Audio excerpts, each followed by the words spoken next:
I'm a retired professor of biochemistry and pediatrics. Always throughout my life I never had enough faith to be an atheist, so I'm also a Christian, but that Christianity was fairly low-key for a long while. Slowly I was got at. The intermediates were people called students, whom I tried to avoid being a professor. I jokingly would say to my best friend in the university, here we go again, teaching the herd of independent minds to read. And he would say, if only we could get rid of the students, what a wonderful place a university would be. Not exactly what you want in the people teaching your children. But that was changed. Primarily by literature. And an example would be 4 lines from the 12th century which had a major impact on me. They go like this: some seek knowledge for the sake of knowledge, that is curiosity. I knew about that. That's what a research scientist does.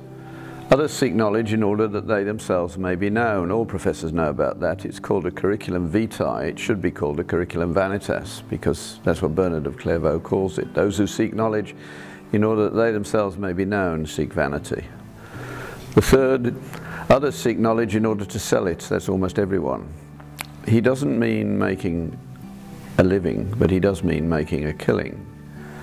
If you think you're worth millions of times more than ordinary mortals, I would not wish to be in your shoes when you meet the judgment.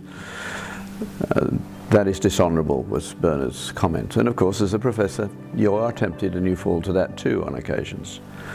The last one was the one that stopped me in my tracks. There are some who seek knowledge in order to edify others, and that is love.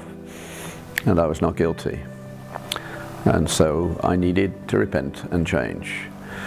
I remember talking to my wife and saying, you know, the young people I teach at university do not enjoy learning as we did when we went to school. They come to get bits of paper so that they can live at the weekends. It's really stupid.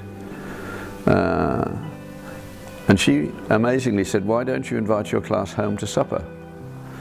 After a double take, I said, would you really feed them? She said, of course. So we invited them, and to my amazement, they came. We had a good meal, and then they stayed till midnight because none of the great questions had been answered.